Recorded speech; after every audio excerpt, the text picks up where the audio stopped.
Hola hermanos y amigos, de nuevo estamos aquí para seguir estudiando estas lecciones hermosas de la escuela sabática. En este nuevo trimestre que nos enseña a servir a los necesitados. Y en esta ocasión estudiaremos la lección número 5, que se titula El clamor de los profetas. Y el versículo de memoria dice: oh hombre, Él te ha declarado lo que es bueno. ¿Y qué pide Jehová de ti? Solamente hacer justicia y amar misericordia y humillarte ante tu Dios. Eso se encuentra en Miqueas 6:8. Los profetas del Antiguo Testamento se encuentran entre los personajes más interesantes de la Biblia. Sus voces estridentes, sus mensajes audaces, su sentido del pesar, la ira y la indignación, y ocasionalmente sus mensajes adecuados lograron que no pudieran ser ignorados. Durante todas las épocas del pueblo de Dios, el Señor siempre ha tenido profetas que han sido llamados por Dios para amonestar al pueblo, para guiar al pueblo, porque siempre el pueblo de Dios ha tenido esa lucha de vivir en armonía con los principios de Dios. El pueblo y sus dirigentes eran fácilmente arrastrados por los ídolos y el estilo de vida de las naciones circundantes. La ingrata tarea de los profetas era instarlos a arrepentirse, recordándoles el amor y el favor de Dios por ellos, y en ocasiones advirtiéndoles de las consecuencias de seguir alejándose de Dios. Entonces, hermanos y amigos, esta semana hemos estudiado, qué interesante, ¿no? Qué interesante el papel de los profetas. Entonces los profetas hacen un constante reclamo recurrente de justicia, porque desde que el ser humano pisó este planeta, Dios dio indicaciones cómo vivir, pero los hombres siempre han elegido. Dios le dio al hombre el libre albedrío, pero el hombre ha decidido dirigir su vida por él mismo. Pero a pesar del plan divino claramente detallado para la nación israelita, el pueblo israelita rara vez estuvo a la altura de su llamado. Rara vez. A través de la historia bíblica nosotros nos damos cuenta que siempre el Señor levantaba profetas para que amonestaran a su pueblo. No muchas generaciones después de establecerse en la tierra, le pidieron a Samuel, el profeta y juez, que designara un rey para dirigir a su nación, como tienen todas las naciones. Israel ya no quiso ser gobernado por Dios, porque el profeta Samuel era el representante de Dios en la tierra y entre su pueblo, para dirigir al pueblo. Pero el pueblo dijo que ellos querían un rey, como tenían las demás naciones. Entonces Dios, a través del profeta Samuel, le dijo a su pueblo, y en Primera de Samuel 8 encontramos la advertencia que Dios le hace a su pueblo ante el pedido de un rey. Primera de Samuel 8 dice: y refirió Samuel todas las palabras de Jehová al pueblo que le había pedido rey. Dijo pues: así hará el rey que reinará sobre vosotros. Tomará vuestros hijos y los pondrá en sus carros y en su gente de a caballo, dice, para que corran delante de sus carros. Nombrará para sí jefes de miles y jefes de 50. Los pondrá a sí mismo a que aren sus campos y cieguen sus mieses, y que hagan sus armas de guerra y los pertrechos de sus carros. También dijo: tomarán también a vuestras hijas, para que sean perfumadoras, cocineras y amasadoras. Asimismo tomarán lo mejor de vuestras tierras, de vuestras viñas y de vuestros olivares, y los darán a sus siervos. Entonces Dios le anticipó al pueblo lo que iba a pasar con ellos, porque estaban pidiendo rey. Dios los había tratado con amor y con justicia, pero ellos ahora estaban pidiendo un rey. Y Dios les dijo, miren, este rey no los va a tratar como yo los he tratado.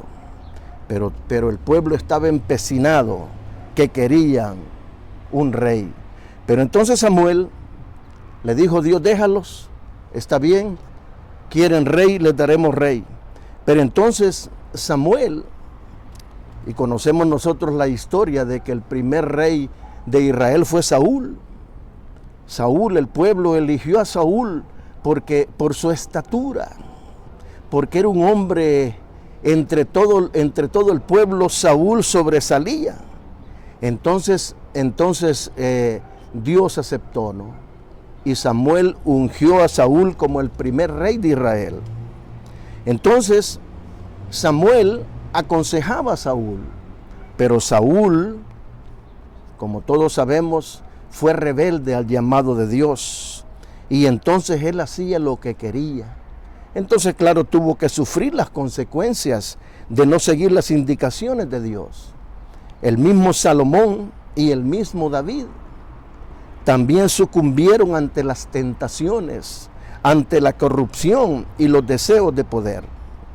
Y dice que a lo largo de los reinados de los reyes de Israel y Judá, una de las respuestas de Dios fue enviar profetas para que diesen a conocer su voluntad y recordarles a los dirigentes y al pueblo israelita sus responsabilidades de origen divino para con los miembros olvidados de su sociedad.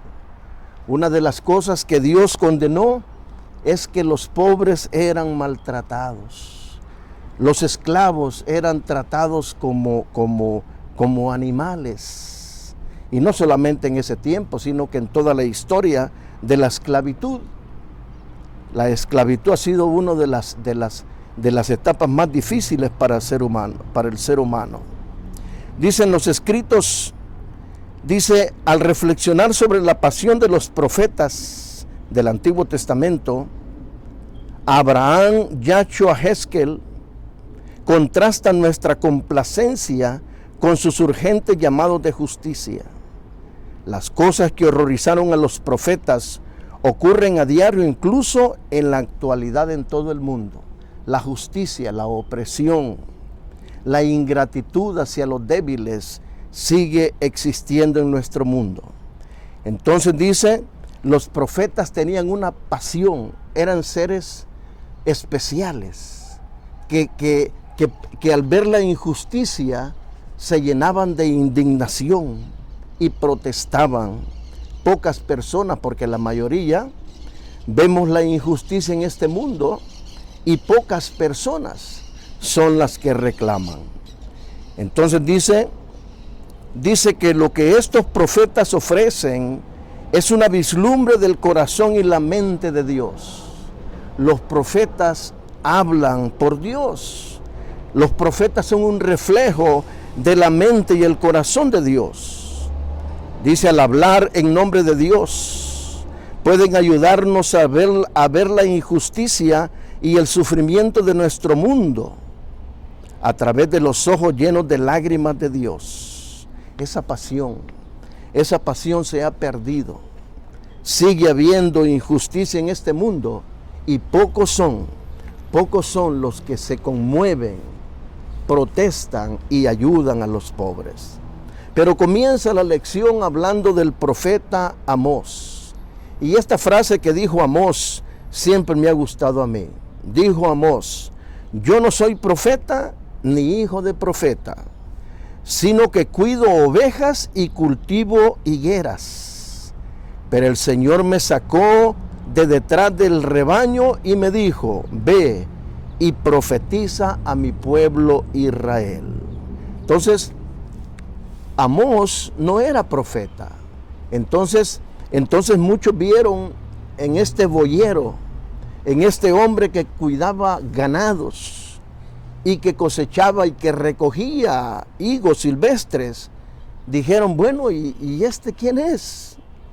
Porque cuando los amonestó, ellos esperaban pues que fuera hijo de profeta, porque había una escuela de profetas, donde los muchachos se preparaban para servirle a Dios. Pero Amós, dice, fue muy franco, porque aquellos que lo criticaban, y de repente eso sigue siendo así.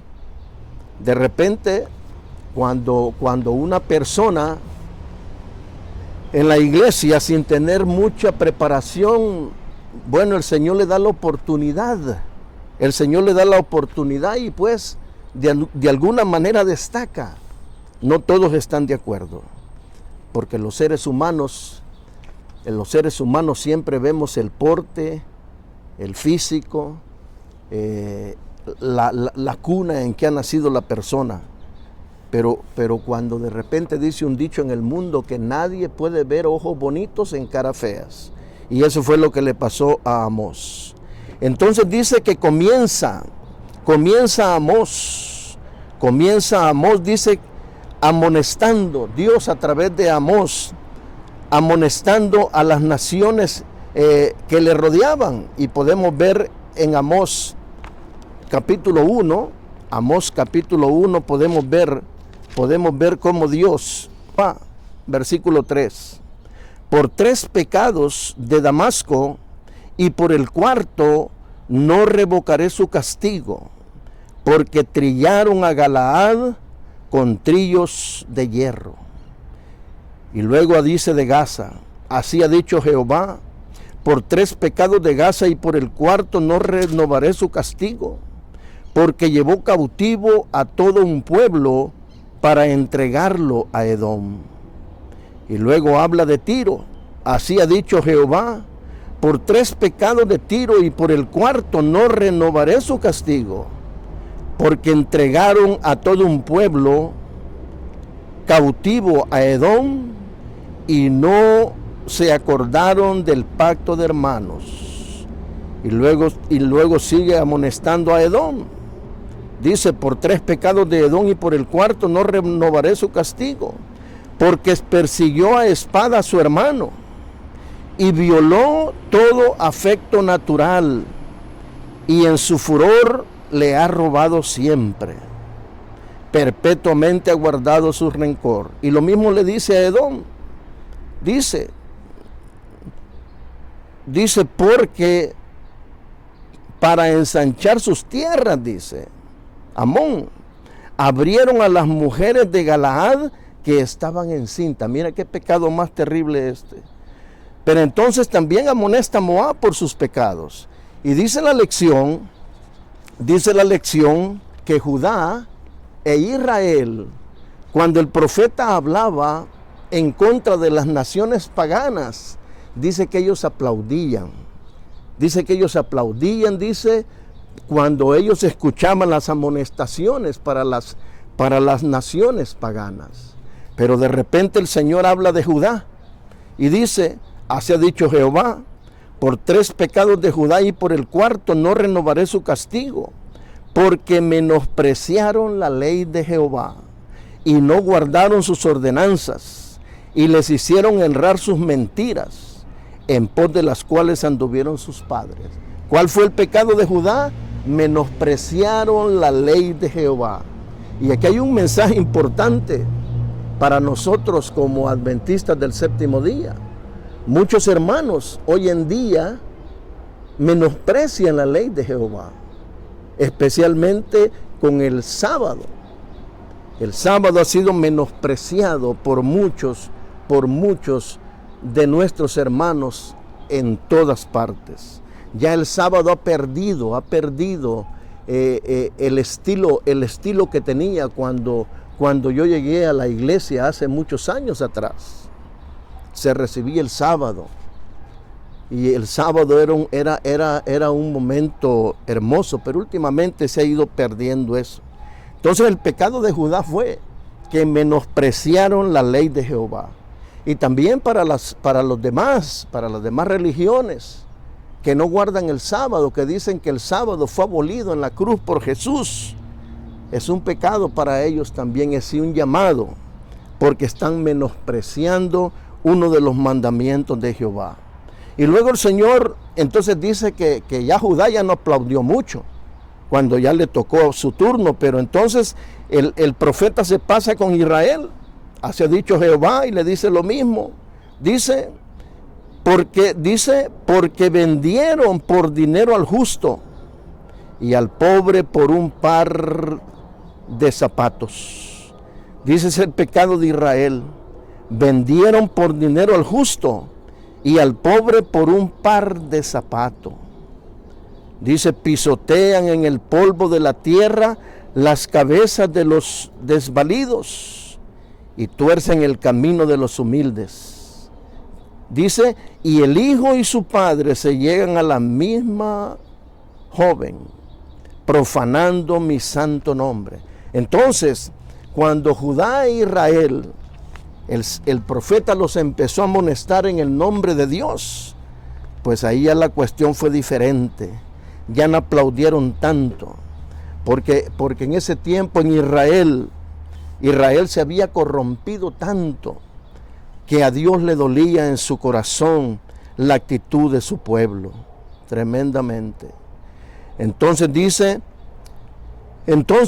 pero ¿cuáles eran los pecados que abundaban en el pueblo de Dios? Había opresión, había violencia, quebrantamiento a los menesterosos, aborrecimiento al reprensor. Cuando se levantaba un profeta, ha sido la historia en el pueblo de Dios. Siempre que se levantaba alguien condenando la injusticia, condenando al pecado, siempre lo aborrecían. Dice, abominación al que hablaba lo recto. O sea, estaba tan pervertido el pueblo, que dice que aborrecían al que hablaba lo recto. Dice que había vejamiento al pobre, explotación, aflicción al justo, cohecho. Los dirigentes hacían las cosas por sobornos. El soborno había corrupción. Dice, en los tribunales, los jueces emitían sus juicios por soborno. Dice, el que tenía dinero, decía un pensador en un poema, dice, si el puñal del asesino es de oro, el juez se enmudece y besa el puñal, decía un poeta en un poema, ¿no? Y es cierto. O sea, los líderes, los jueces, todos estaban en una corrupción tremenda. Dice que achicaban la medida en las pesas, en las libras, subían el precio, falseaban la balanza. Dice, compraban a los pobres por dinero y por un par de zapatos. Qué tremendo, ¿no? El valor que el ser humano tenía en los tiempos de Amós. Y Dios siempre ha estado en contra de la injusticia. Y en el mundo secular, a través de los siglos ha habido hombres que han tenido grandes ideales y ofrecieron sus vidas por sus ideales. Pero si esos hombres se levantaran hoy en día y vieran la condición que está el mundo, si se levantaran hoy en día y vieran cómo están los países por los cuales ellos ofrendaron sus vidas, se volverían a morir. Porque el ser humano siempre ha ido por la corriente de la corrupción. Solamente cuando Cristo viene al corazón, por eso el diablo combate tanto contra los principios que Jesús vino a enseñar. Incluso dentro de nuestra iglesia hay gente que sigue siendo carnal. Seguimos siendo carnales. No hemos nacido de nuevo. E imperan la envidia, imperan el maltrato. O sea, todavía nos falta.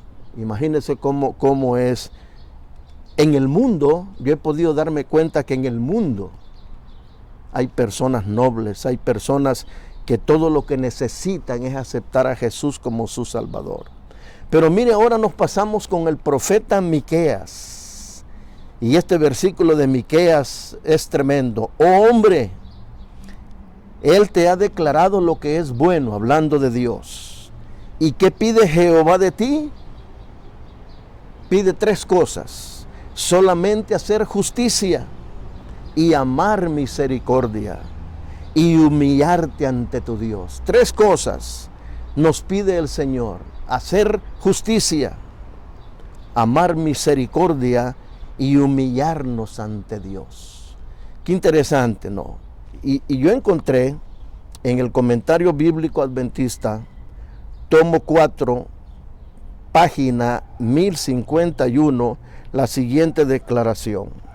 Dice: hacer justicia y amar misericordia es proceder con rectitud y bondad. O sea, como hijos de Dios, siempre debemos de actuar con rectitud y amar misericordia, compadecernos de los que sufren, no solamente dentro de la iglesia, sino que también en el mundo. Yo, por ejemplo, cuando veo muchachas perdidas en la droga en el mundo, terrible, hombres con esos pantalones tiesos por la mugre y por el sudor, tremendo, digo yo, hasta dónde el diablo ha denigrado al hombre que fue creado a la imagen de Dios. Y entonces dice que nosotros debemos de siempre apoyar lo que es correcto, sea quien sea. Decía alguien de que nosotros como hijos de Dios no debemos de venderle nuestra voluntad a nadie. Así sea quien sea, nosotros siempre debemos de abogar por lo que es correcto, por lo que es justo. Entonces dice y amar misericordia. Estos versículos enfatizan nuestra relación con nuestros prójimos. Dice, y se refieren sobre todo a los mandamientos que tienen que ver con nuestros prójimos. Con nuestros prójimos debemos de ser siempre justos y bondadosos. Y luego dice, humillarte ante tu Dios es vivir en armonía con los principios de la primera tabla del Decálogo. Humillarse ante tu Dios es vivir de acuerdo a los principios divinos. Entonces el profeta enseña, ¿no?, que debemos de hacer justicia, amar misericordia, ser bondadosos, ser compasivos, amar a nuestros prójimos. Entonces dice que Miqueas habían pecados dentro del pueblo que Miqueas condenó. Dice que dijo el Señor, el pueblo se volvió enemigo de Dios. El pueblo se volvió enemigo de Dios. Dice que quitaban las capas a los que pasaban, dice, a los transeúntes. En ese tiempo se usaba una capa. Y dice en el comentario bíblico también que esa gente, esa capa, muchos la usaban de colcha, de cobija. Entonces esa capa les servía a los pobres incluso para taparse en la noche. Y dice que en Israel se volvieron tan malos que dice que les quitaban a los transeúntes sus capas. A las mujeres, dice, les quitaban sus casas, las echaban de sus casas, dejando a los niños desamparados. Y estos niños, al no tener vivienda, andaban juntamente con sus madres en las calles, mendigando. Eran vendidos como esclavos por causa de que los poderosos se aprovechaban de ellos. Dice, les gustaban a las gentes, les gustaban los falsos profetas. Eso siempre han abundado. Aquellos profetas que profetizan solo lo bueno, ¿verdad? A la gente le gusta escuchar lo bueno. No te preocupes, dice, no te va a pasar nada, ¿no? puedes vivir como quieras. No te preocupes, falsos profetas. El verdadero profeta señala el pecado. Abominaban el juicio y pervertían el derecho. Abominaban, aborrecían el juicio. O sea, la gente vivía en un libertinaje tremendo, que los líderes religiosos aborrecían el derecho. Si tienes, sales de la cárcel. Si no tienes, ahí te quedas. Y la historia sigue siendo la misma. Derramaban sangre. Los jefes juzgaban por cohecho, por soborno. Los sacerdotes enseñaban por precio, imagínense. Los sacerdotes enseñaban por precio. Dice, los profetas adivinaban por dinero. Adivinaban por dinero. Ya no decían lo que Dios decía, sino que lo que la gente les podía pagar. Y decían, no te preocupes, no está Jehová entre nosotros. No nos va a pasar nada. Ese era el tiempo de Miqueas. Pero dice que Miqueas se levantó y condenó el pecado en el pueblo. Dice, con el reinado de Acaz, como rey de Judá, el pueblo de Dios bajó un escalón más en la historia y la espiritualidad de su nación. La idolatría y sus diversas prácticas nefastas aumentaban. Al mismo tiempo, como también señalaron otros profetas de la época, los pobres seguían siendo explotados y atacados. Los pobres, siempre los pobres han sufrido en este mundo. Miqueas, al igual que sus colegas contemporáneos, es un profeta de condenación. El profeta condena el pecado. El profeta señala el pecado. Los primeros 3 capítulos de su libro dice que expresan la ira y el dolor de Dios por el mal que su pueblo había cometido, así como la destrucción que se avecinaba. Dios siempre les amonestó a su pueblo, pero Dios no había abandonado a su pueblo, y ahí entra la misericordia de Dios.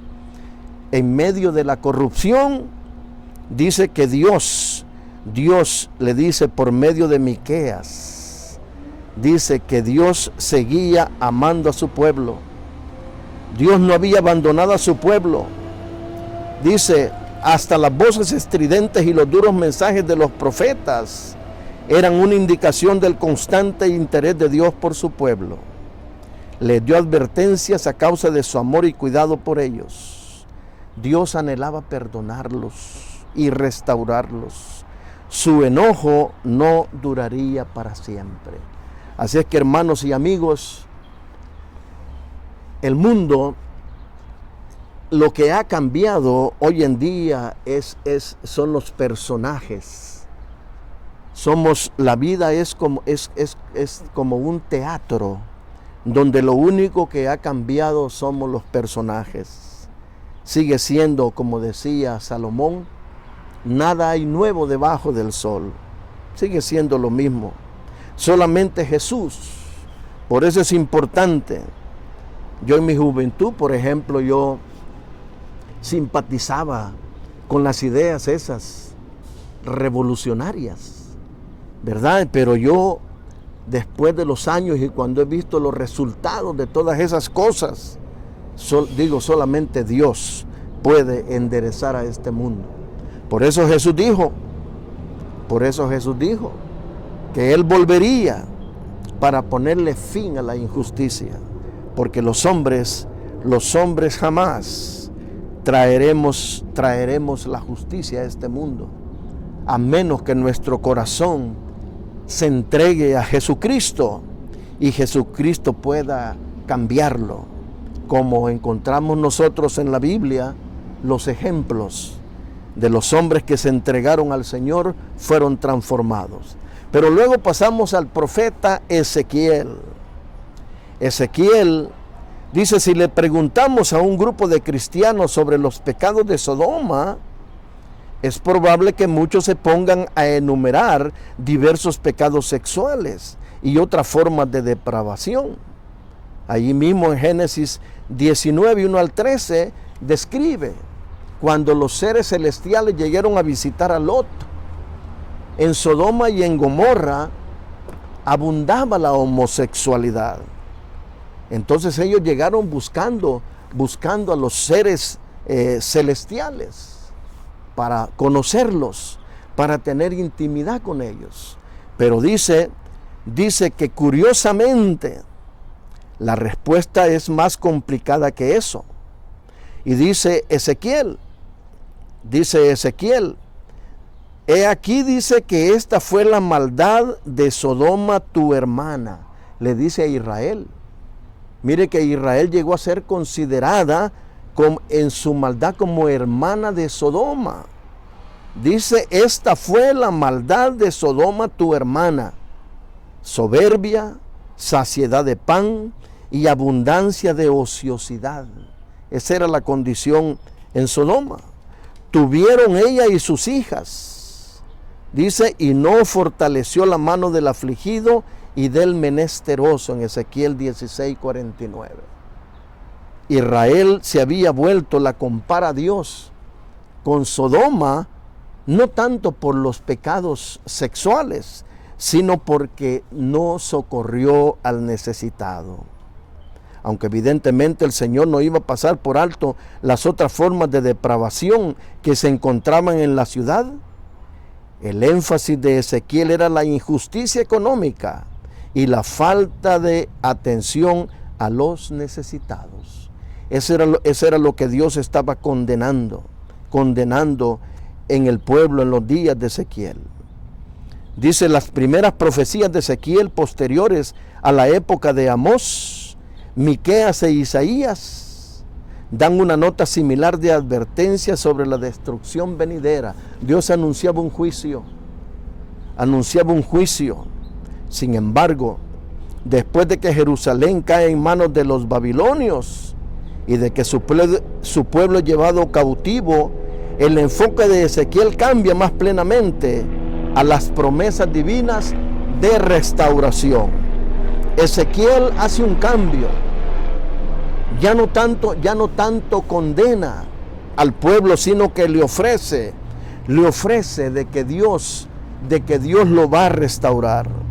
Y en Ezequiel 34, 2 al 4, encontramos lo que el profeta le dice al pueblo. Ezequiel 34, 2 al 4 dice, hijo de hombre, profetiza contra los pastores de Israel, profetiza, y di a los pastores, así ha dicho Jehová el Señor, ay de los pastores de Israel que se apacientan a sí mismos, ¿no apacientan los pastores a los rebaños?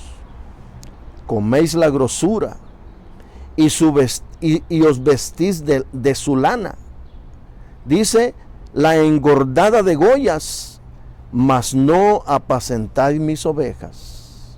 No fortalecisteis los débiles, ni curasteis a la enferma, ni vendasteis a la perniquebrada.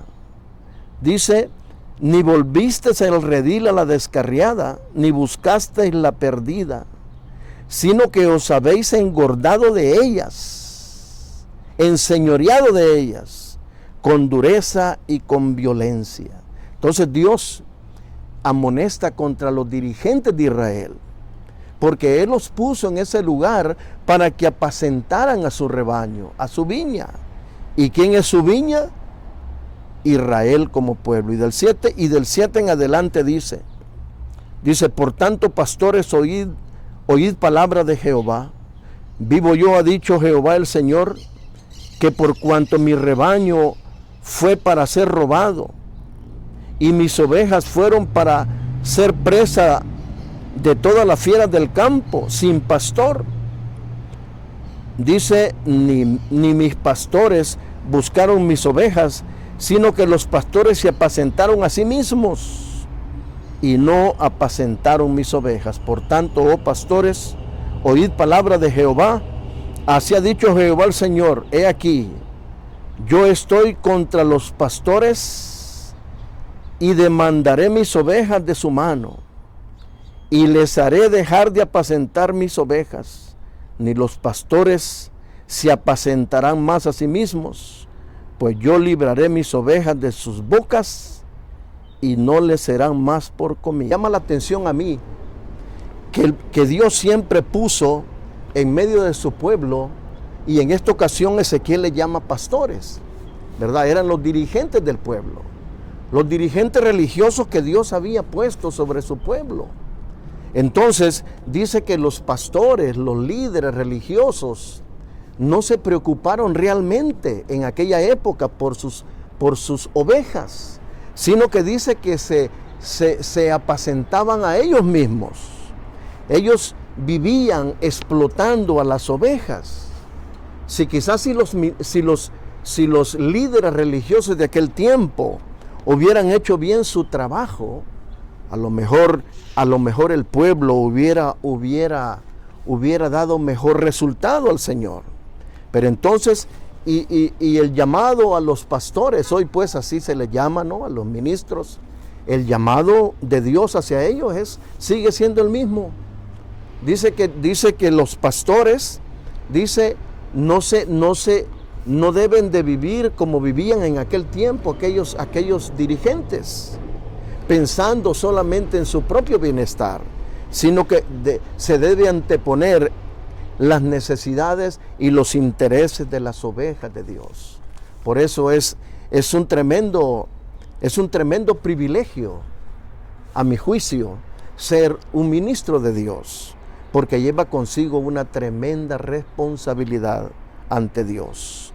Entonces, a pesar de ser tan malos que se les comparó con Sodoma, el Señor todavía se acercaba a ellos con la esperanza de alejarlos de la maldad. Dios tenía, si seguimos leyendo allí en el capítulo 34, donde estábamos leyendo, dice que Dios tenía el propósito.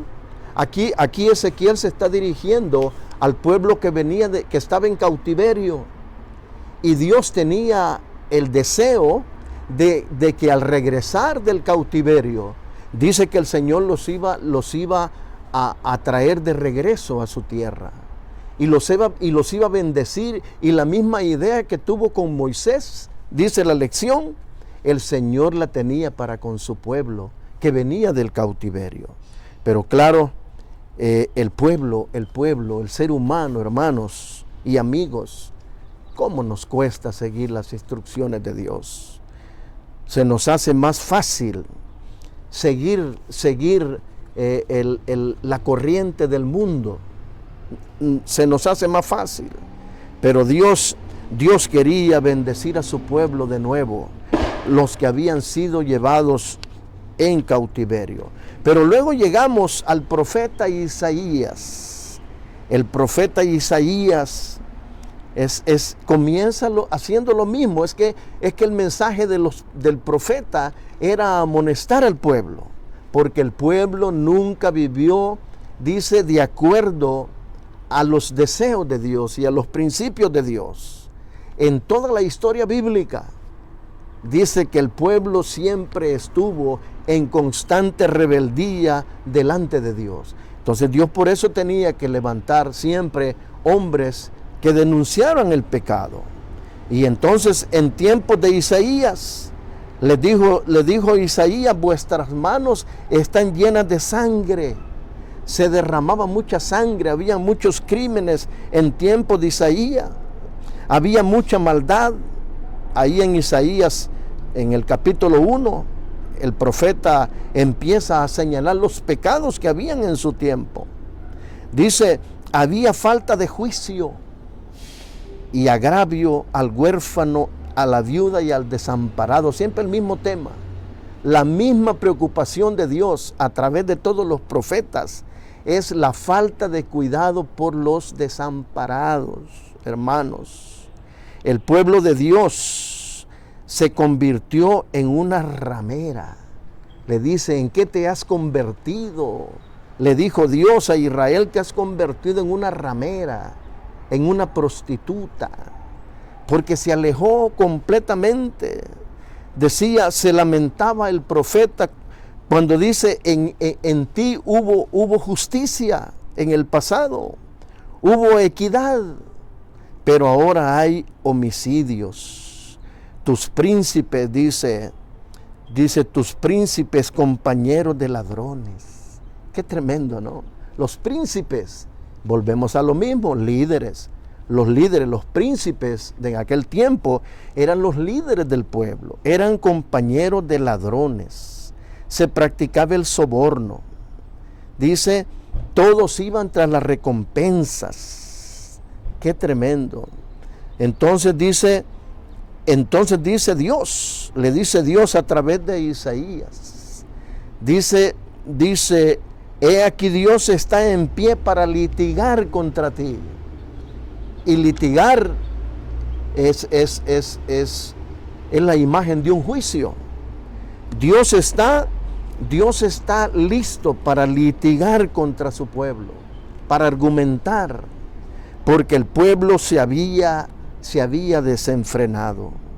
Entonces dice, el Señor está en pie para litigar, dice, contra los ancianos del pueblo, los ancianos, los dirigentes, pastores, ancianos, los consejeros. Dios está llamando a su pueblo en ese tiempo, está amonestándoles por la falta de juicio, la falta de espiritualidad. Las costumbres se habían acostumbrado a vivir de acuerdo a cómo vivían las demás naciones paganas. Pero el Señor hace un llamado, dice, a los ancianos del pueblo. Dice, porque, y ahora trayendo esto a nuestros días, el llamado sigue siendo el mismo. Es un privilegio ser pastor, es un privilegio ser anciano, es un privilegio ser un primer anciano de una iglesia. Pero ¿qué espera Dios de estas personas? Una entrega completa, una entrega completa. Por eso, para que podamos actuar de acuerdo como Dios quiere que actuemos. Durante toda mi vida he batallado con mi carácter. Los hermanos que me conocen en la iglesia saben que ha sido mi talón de Aquiles, mi carácter terrible. Pero yo le he rogado a Dios y la perseverancia, estudiando su palabra, asistiendo a los cultos, el Señor me ha ido ayudando. Y es que yo he llegado a entender, como hemos estudiado en otras ocasiones, que lo único que llevaremos al cielo es el carácter, sí, pero el carácter completo. Entonces, decía alguien que una de las cosas que al hombre le cuesta más dirigir es el poder.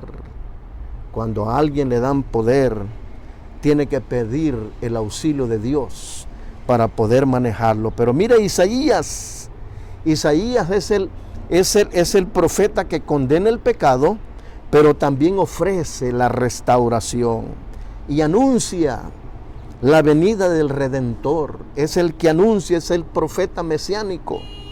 Es el que dice en Isaías 9, 6 y 7, dice, porque un niño nos es nacido, dice, hijo nos es dado, y su nombre se llamará admirable, consejero, Dios fuerte, Padre eterno, príncipe de paz. Está hablando de Jesucristo. Para aquellos que creen y enseñan que Jesús no es Dios, Isaías 9, 6 y 7 lo confirma, que este niño que vendría a este mundo tendría todas esas cualidades. Y luego dice, saldrá una vara del trono de Isaí, vástago, dice, vástago retoñará de sus raíces. Dice, este vástago venía de los lomos de Isaí, descendiente de Isaí. Entonces, hermanos y amigos, la solución, porque decía anteriormente, en todo el mundo impera la injusticia. Los seres humanos siguen siendo explotados, siguen habiendo crímenes, siguen habiendo sobornos, la corrupción en nuestros países latinoamericanos. la corrupción sigue imperando, pero el ser humano, por más que se proponga, ya cuando llega a tener el poder que anhelaba, ya no piensa igual y los pobres siguen sufriendo. Tenemos aquí cerquita a México, rico en petróleo, pero hay una cantidad de pobres que sufren tremendamente. Entonces solamente Jesús, Cristo prometió volver, y el profeta Isaías fue el que en el capítulo 53 dice que habla del siervo sufriente, de aquel que vendría a dar su vida por nosotros. Así es que, hermanos y amigos, solamente Cristo. A mí la vida me ha enseñado que el ser humano jamás traerá la paz a esta tierra, ni la justicia. Solamente Jesús. Por eso es importante entregarle la vida a Cristo, porque Jesús es el único que tiene el poder. Cuando Jesucristo venga, todo esto que existe ahora terminará. Entonces dice, los profetas alzaron la voz contra la intensa represión o opresión, la flagrante injusticia y el lujo y el despilfarro desmedidos, los desvergonzados banquetes y borracheras, la licencia y las orgías de su época. Pero vanas fueron sus propuestas, vana su denuncia del pecado, dice el Espíritu de Profecía en Profetas y Reyes, página 201. Para Isaías dice, la perspectiva era particularmente desalentadora en lo que se refiere a las condiciones sociales del pueblo. Había hombres que en su deseo de ganancias iban añadiendo una casa tras otra y un campo tras otro. Y les dice el Señor, ¿para qué compras tanto? ¿Será que ustedes solos van a vivir sobre esta tierra? Y se habían descuidado de los necesitados, y sigue siendo la misma historia. Entonces, hermanos, nosotros como pueblo de Dios debemos trabajar juntamente con Dios para poder aliviar a los necesitados de este mundo. En esta ciudad de Los Ángeles hay mucha gente en las calles, tremendo. Entonces dice que los profetas del Antiguo Testamento, por eso la lección se titula El clamor de los profetas. Pero ahora venimos a nuestra iglesia. ¿Y qué ha pasado con nuestro profeta? Porque nosotros como pueblo de Dios también tenemos profeta. ¿Y quién es nuestro profeta? Los escritos, o mejor dicho, el ministerio de la hermana Elena G. de White. Ella es el profeta para el pueblo de Dios de los últimos días. Pero ¿qué ha pasado con nuestro profeta? Al igual que en todas las épocas, hermanos, lo han silenciado. Cuando se levantaba un profeta en el tiempo antiguo, siempre los dirigentes acallaban su voz porque era dura la palabra, era dura. Y entonces a nuestro profeta, porque hoy poco escuchamos en las iglesias que se hable del espíritu de profecía. Y los libros del espíritu de profecía fueron escritos por la hermana que fue llamada por Dios para ser la profeta del pueblo de los últimos días. Pero ahora también casi no se escucha, ¿no? Porque es dura la palabra, porque no viene de ella, viene de Dios. El mismo espíritu que expresaban los profetas del Antiguo Testamento es el mismo espíritu que ha manifestado la sierva de Dios en sus escritos. Entonces ellos, dice que los profetas fueron llamados por Dios para clamar por justicia y declarar los juicios de Dios. O sea, para todos nosotros sabemos que habrá un juicio. Así es que dice, la lección abre nuestros ojos a las reformas sociales y espirituales promulgadas por los profetas que hemos considerado. Entonces dice que hoy en día ¿Dónde están las voces que piden justicia y misericordia hoy? Cada uno de nosotros somos llamados a denunciar en los tiempos de la esclavitud en este país. La hermana White escribió acerca de que no se podía, la iglesia no podía pasar desapercibida. Y sigue siendo la misma historia, hermanos, la misma historia. Necesitamos como pueblo de Dios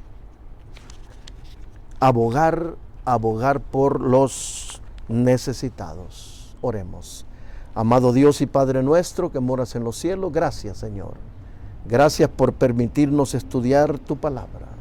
Bendícenos, lo rogamos en el nombre de Jesús. Amén.